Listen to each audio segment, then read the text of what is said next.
আসসালামু আলাইকুম আমার প্রিয় শিক্ষার্থীবৃন্দ, তোমরা কেমন আছো? আশা করি সবাই ভালো আছো। তো আমাদের কেমিস্ট্রি নতুন ক্লাসে তোমাদের সবাইকে স্বাগত। তো তোমাদের গত ক্লাসে আমি সংকরণ করিয়েছিলাম sp3 সংকরণই, কিন্তু সেখানে কি ছিল আমাদের? সেখানে ছিল কিভাবে বন্ধন কোণটা চেঞ্জ হয়ে যায়। তো আজকে আমরা sp3 সংকরণের বাইরে আমরা sp2 সংকরণ এবং আমরা কি sp সংকরণ সম্পর্কে একটু জানার চেষ্টা করব। আচ্ছা, তোমরা খুব ভালো করেই জানো যে আমি সংকরণের প্রথম ক্লাসে বলেছিলাম sp2 সংকরণ হয় কাদের জন্য? sp2 সংকরণ হয় যাদের মাঝখানে কার্বন কার্বন দ্বিবন্ধন বিদ্যমান, কার্বন কার্বন দ্বিবন্ধন বিদ্যমান। এবং sp সংকরণ হয় কাদের জন্য? যাদের মাঝখানে কার্বন কার্বন হয় ত্রিবন্ধন। এই কথাটা বলেছিলাম। চলো আমরা ক্লাস শুরু করার পূর্বেই আমরা আমাদের পাওয়ার পয়েন্টে কিছু দেখে নিই। আমাদের আজকের টপিকটা হচ্ছে চ্যাপ্টার 11 হাইব্রিডাইজেশন। একদম প্রথমে যেটা দেখানো হয়েছে দেখো, ইলেকট্রনিক কনফিগারেশন অফ কার্বন, মানে কার্বনের ইলেকট্রনিক কনফিগারেশন। দেখো কার্বনের ক্ষেত্রে আমরা কি জানি, এর ইলেকট্রন যেহেতু 6টা, দেখো 2টো 4টা 5টা 6টি। এখন এটা হলো সাধারণ অবস্থায় গ্রাউন্ড স্টেট। যখন তুমি এক্সাইটেড স্টেটে যাবা, মানে উত্তেজিত করছো, তখন দেখা যাবে 2s এর এই যে বিপরীত দিক, এই 2s এর যে ইলেকট্রনটি আছে সেই ইলেকট্রনটি দেখো কোথায় চলে গেল? pz অরবিটালে চলে গেল। এখন 4টা অযুগ্ম অরবিটাল পাওয়া গেল। আর এভাবে আমাদের sp2 সংকরিত হবে যখন এই 3টা অরবিটাল, এই একটা 2টো 3টা অরবিটাল মিলে sp2 সংকরিত হয়। আর এটা সংকরণের বাইরে থাকে। আর বাইরে থাকলে কি হয়? সেটা হয় আনহাইব্রিডাইজড অরবিটাল। আনহাইব্রিডাইজড অরবিটাল। আর হাইব্রিডাইজড কোনটা? মানে সংকরিত হচ্ছে এই একটা s, একটা p, দুটা p, sp2। চলো এবার বোর্ডে ফিরে যাই। sp2 সংকরণ ইথিনের কথা যদি আমি বলি, C2H4, এটা গঠনটা কেমন খেয়াল করো। কার্বন কার্বন দ্বিবন্ধন, তার প্রতিটা কার্বনের সাথে 2টো করে হাইড্রোজেন। আর এখানে যে 2টো বন্ধনের মধ্যে একটি বন্ধন হচ্ছে আমাদের সিগমা, একটি হচ্ছে আমাদের পাই। আর পাই বন্ধন একটি থাকলে কি হয়? sp2 সংকরণ। চলো আমরা দেখার চেষ্টা করি। কার্বনের ক্ষেত্রে তোমরা মাত্র দেখে আসছো যে গ্রাউন্ড স্টেটের ক্ষেত্রে কি হচ্ছে আমাদের এইরকম। এই কার্বনটিকে উত্তেজিত করলে যেটা হচ্ছে আমাদের 1s2 2s1 2px1 2py1 2pz1, এই একটা ইলেকট্রন এখানে চলে গেছে। আচ্ছা, যেহেতু আমি sp2 সংকরণ নিয়ে কথা বলবো, তুমি বলবা স্যার এটা sp2 কেন হলো? কারণ দ্বিবন্ধন হলেই সেটা sp2 হবে। কার্বন ঘটিত যৌগ দ্বিবন্ধন হলেই sp2। তাহলে এই একটা s, একটা p, দুটো p, এই আমার sp2। sp2 সংকরণ, sp2 সংকরণ মানে কি ঘটনা? এখানে 3টি অরবিটাল। কয়টি অরবিটাল? 3টি অরবিটাল। 3টি অরবিটাল থাকবে এখানে। এই অরবিটালটা সংকরণে অংশগ্রহণ করেনি, যার কারণে এটা হচ্ছে অসংকরিত অরবিটাল, pz অরবিটালটি। এখন এটা কেন অসংকরিত অরবিটাল? কারণ এটা পাই বন্ধন তৈরি করবে। চলো আমরা একটু দেখি এটা কিভাবে পাই বন্ধন তৈরি করে। খেয়াল করো, ধরো কার্বনের sp2 মানে এই একটা s, এই একটা p, এই হলো আমার আরেকটা p। কয়টা p এখানে? 2টো p। তাহলে s কয়টা? একটা। তাহলে একটা s আর হচ্ছে আমার কি 2টো p, 2টো p। তাহলে টোটাল অরবিটাল কয়টা হলো এখানে? 3টা। কয়টা? 3টা। এই একটা, এই একটা, এই একটা। তোমরা যে চিত্রটা দেখতে পারলা, এই চিত্রটা কিন্তু শুধুমাত্র একটি কার্বনের জন্য। কয়টা কার্বন? একটি কার্বন। খেয়াল করো আমাদের এই যৌগে কার্বন কয়টা?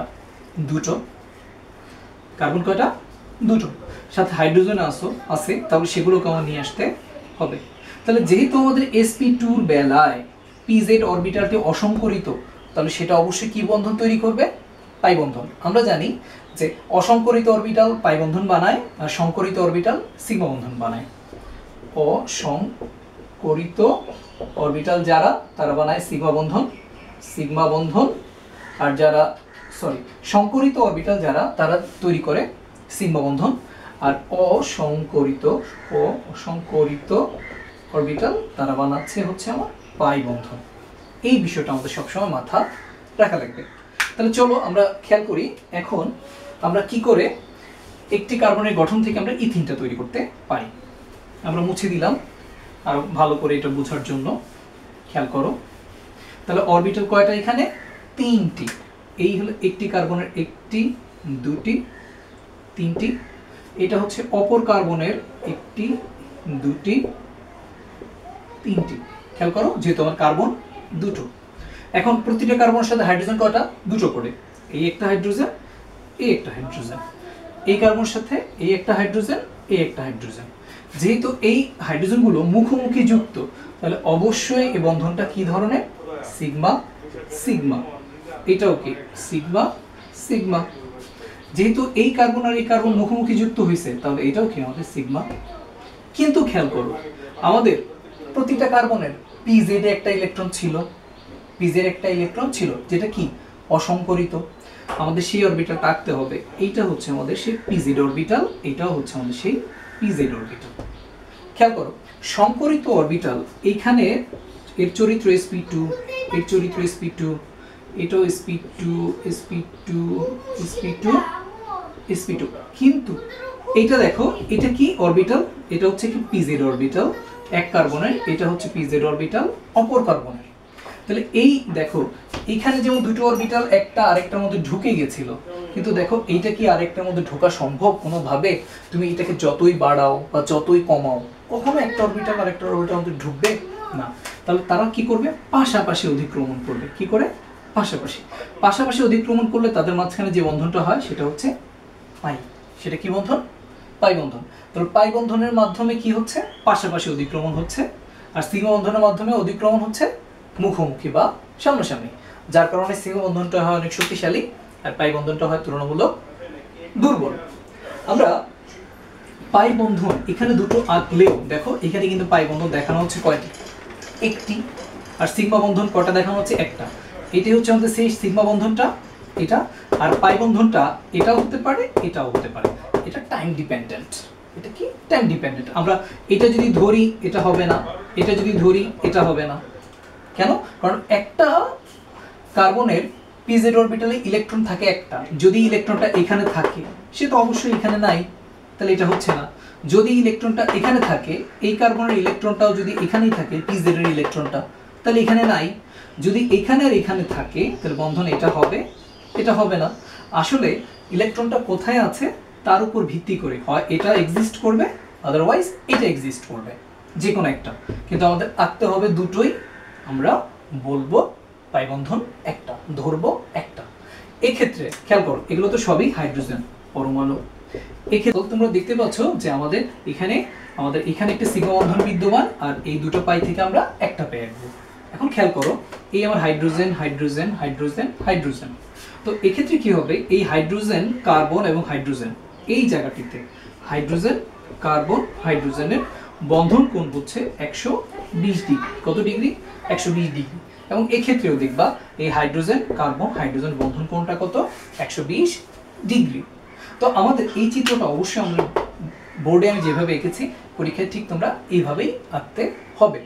তো এর সাধারণ একটু গঠন চলো আমরা কম্পিউটার স্ক্রিনে একটু দেখে নেই। দেখো, তোমরা এখানে দেখতে পাচ্ছ এক্ষেত্রে যে জিনিসটা হয়েছে, এই কার্বনের দেখো এইখানে একটা হাইড্রোজেন হাইড্রোজেন, এই কার্বনের জন্য দুটো হাইড্রোজেন। যখন তারা যুক্ত হচ্ছে, খেয়াল করো, এই দুটো কার্বন যখন যুক্ত হচ্ছে, হাইড্রোজেন হাইড্রোজেন হাইড্রোজেন হাইড্রোজেন, আর মুখোমুখি এই জায়গাটাতে সিগমা বন্ধন। আর দেখো উপরে এইখানে একটা পাই বন্ধন তৈরি হয়েছে, এখানে একটা পাই বন্ধন তৈরি হয়েছে। এই দুটো পাই বন্ধনের মধ্যে আমরা ধরবো একটি, আর অপরটিকে ধরা যাবে না। দেখো এই কারণেই দেখো এই অংশটুকু সবুজ, যেটা অবশ্যই হচ্ছে, আর এই অংশটুকুর কালার ভিন্ন করে দেওয়া হচ্ছে। কেন? যদি এটা হয় তাহলে এটা হচ্ছে না, যদি এটা হয় তাহলে এটা হচ্ছে না। আমাদের পরীক্ষায় অবশ্যই আমাদের খাতায় এই ধরনের চিত্র এঁকে তার গঠন ব্যাখ্যা করতে হবে। তাহলে sp2 সংকরণের বেলায় আমাদের বন্ধন কোণ 120 ডিগ্রি, ইথিন নামক একটি যৌগ গঠিত হচ্ছে। তো আমরা যেহেতু sp2 এর বেলায় আমরা একটি পাই বন্ধন পেয়েছি, sp বেলায় কি পাবো? একটা সিগমা আর কি একটা পাই, দুটো পাই। তো এই যে দুটো পাই কিভাবে গঠিত হয় sp সংকরণের মাধ্যমে, আমরা এখন সেটাই লক্ষ্য করব। চলো আমরা বোর্ডে যে চিত্রটা আছে সেটা এবার মুছে দিই। আমাদের নতুন করে আমরা এখন sp সংকরণটা শিখব। sp সংকরণ তাহলে কাদের জন্য হচ্ছে? কার্বন কার্বন ত্রিবন্ধন। এর অর্থ হচ্ছে অ্যালকাইনের জন্য হচ্ছে। কার জন্য? অ্যালকাইন। তাহলে যৌগটা কি? যৌগটা হচ্ছে আমাদের C2H2। এটা কেমন? এই হলো আমার কার্বন, ত্রিবন্ধন দ্বারা যুক্ত, এই দুই পাশে দুটো হাইড্রোজেন। খেয়াল করো, এক্ষেত্রে কার্বনের পারমাণবিক সংখ্যা অ্যাজ ইউজুয়াল আমরা জানি 1s2 2s2 2p2। কার্বনের ক্ষেত্রে উত্তেজিত করলে এই একই বিষয়গুলো বারবার আসবে, তো তোমাদের জন্য এই বিষয়গুলো অনেক সোজা হচ্ছে। যেহেতু এখানে দুটো পাই বন্ধন, তাহলে আমাদের অসংকরিত কয়টা থাকবে? দুটো। অসংকরিত, কারণ আমি একটু আগেই বলেছি যতগুলো অসংকরিত তত পাই বন্ধন। ইথিনের বেলায় আমাদের অসংকরিত একটা ছিল, কেন? কারণ পাই বন্ধন একটা ছিল। যেহেতু এখানে আমার পাই বন্ধন দুটো, ত্রিবন্ধনের মধ্যে একটি সিগমা হলে দুটো হয় পাই, যেহেতু আমাদের পাই বন্ধন দুটো, যার কারণে অসংকরিত হবে দুটো। তাহলে কি হচ্ছে? আমাদের সংকরিত হচ্ছে দুটো অরবিটাল এবং অসংকরিত হচ্ছে দুটো অরবিটাল। সংকরিত অরবিটালগুলো কি কি? sp, যার কারণে এই সংকরণের নাম হচ্ছে sp সংকরণ। এই সংকরণের নাম হচ্ছে আমাদের sp সংকরণ। অরবিটাল কয়টা? দুটি। চলো, এই একটা s, খেয়াল করো, এই একটা p। যখন তারা যুক্ত হচ্ছে, যেহেতু একটা s একটা p যুক্ত হচ্ছে, তার গঠনটা হচ্ছে এই s p এইরকম। এখন তোমরা একটু খেয়াল করো, এই যে আমি চিত্রটা গঠনটা আঁকলাম, এটা কার জন্য? শুধু একটি কার্বনের জন্য। কিন্তু এখানে কি কার্বন কয়টা? দুটো। হাইড্রোজেন কয়টা? দুটো। আমাদের সিগমা বন্ধন পাই বন্ধনগুলো আরো স্পষ্ট করে দেখিয়ে দিতে হবে। তাহলে চলো, একটি কার্বনের জন্য আমরা গঠনটা দেখলাম, এখন টোটাল যৌগের জন্য গঠনটা দেখে নেই। যেহেতু দুটো অসংকরিত অরবিটাল, তো এখানে আমাদের কি করতে হবে? দুটো পাই বন্ধন তৈরি করতে হবে। খেয়াল করো, আমরা এটা মুছে দিচ্ছি যাতে আমরা টোটাল যৌগের চিত্রটা দেখতে পাই। খেয়াল করো, আমাদের একটি কার্বনের জন্য ধরে নিলাম এই দুটো অরবিটাল, অপর কার্বনের জন্য খেয়াল করো আরো দুটো অরবিটাল। এখন একটি কার্বনের জন্য আমাদের এই হচ্ছে আমাদের py, এই হচ্ছে আমার সাপোজ pz। তাহলে অপর কার্বনের জন্য এই হচ্ছে আমার py, এটা হচ্ছে আমাদের pz, যেটা সংকরণ অংশগ্রহণ করেনি। অসংকরিত অরবিটালগুলো কি কি? আমরা একটু শেড দিয়ে দিতে পারি। কেন শেড দিচ্ছি? শুধুমাত্র সংকরিত অরবিটাল এবং অসংকরিত অরবিটালগুলোকে যাতে চিহ্নিত করা যায়, আর কিছু না। আমরা দেখতে পাচ্ছিলাম দুই কোণে দুটো হাইড্রোজেনও ছিল, দিয়ে দিলাম দুটো হাইড্রোজেন, এই একটা হাইড্রোজেন, এই একটা হাইড্রোজেন। আর এখানে এই কার্বন আর এই কার্বন মুখোমুখি যুক্ত হয়েছে সিগমা বন্ধন দ্বারা, এই বন্ধন দ্বারা। এটা যদি py হয় তাহলে এটাই হচ্ছে py, এটা যদি pz হয় তাহলে এটাও pz, এটা যদি py হয় অপর কার্বনের জন্য এটাও py, এটা pz হলে এটাও pz। এই হলো আমার দুটো কার্বনের জন্য py এবং pz, py এবং pz যারা অসংকরিত ছিল, সংকরণে অংশগ্রহণ করে নাই। তো কি হবে? সবসময় মনে রাখবা, এই py এর মধ্যে তারা এই দুটো py তারা কি করবে? পাশাপাশি অধিক্রমণ করবে, পাই বন্ধন তৈরি করবে। এই pz অধিক্রমণ করলো, এই pz এই py। তোমরা চিত্র আঁকার বেলা একটু খেয়াল করবা, কোনো ক্রমেই py এর সাথে pz বা pz এর সাথে py এর তোমরা পাই বন্ধন দেখাবা না, এটা হবে না। সবসময় py এর সাথে এবং pz এর সাথেই সংকরণ অংশগ্রহণ, মানে পাই বন্ধন তৈরি করায় ব্যস্ত থাকবে, পাই বন্ধন তৈরি করায় ব্যস্ত থাকবে। এখন খেয়াল করো, তোমরা বলবা যে স্যার একটা, দুটো, তিনটা, চারটা। স্যার এখানে তো সিগমা বন্ধন হলো একটা আর পাই বন্ধন হলো চারটা। আপনি যে বলেছিলেন যে ইথিনের বেলায় একটি সিগমা দুইটি পাই হবে, কিন্তু এখন তো স্যার পাই হয়ে গেল একটা, দুইটা, তিনটা, চারটা। এটা কি করে হলো স্যার? দেখো, খেয়াল করো, আমি ইথেনের চিত্র বুঝাইতে গিয়েও বলেছিলাম, যদি আমরা py এর পাই বন্ধন এটাকে ধরি তাহলে এটা হবে না। কারণ py এ যে ইলেকট্রনটি আছে, একটা ইলেকট্রন তো একই সময়ে দুই জায়গায় থাকতে পারে না। যদি ইলেকট্রনটা এখানে থাকে তাহলে এখানে নাই, যদি এইখানে থাকে তো এখানে নাই। তাহলে এটা যদি বন্ধন হয় এটা হবে না। তাহলে py এর জন্য যদি ধরে নিলাম এটা একটা বন্ধন, এটা নাই, আর যদি ধরে নিই এটা আছে তাহলে এটা নাই। আচ্ছা, ঠিক একই রূপে pz এর বেলায়ও যেহেতু আমাদের কার্বনের পিজেডও একটা ইলেকট্রনই আছে, পিজেড ইলেকট্রনটা যদি এইখানে থাকে, এই কার্বনের পিজেড ইলেকট্রনটা যদি এখানেই থাকে, তাহলে এটা পাই বন্ধন হবে, এটা হবে না। আর যদি পিজেড এর ইলেকট্রন এই কার্বনের জন্য এখানে থাকে আর এই কার্বনের জন্য এখানে থাকে, তাহলে এটা পাই বন্ধন হবে, এটা হবে না। তো এটা আমাদের আঁকতে হবে 1 2 3 4 চারটি পাই বন্ধন, কিন্তু আমাদের বলবো পাই বন্ধন আছে দুটো, ধরতে হবে পাই বন্ধন আছে দুটো।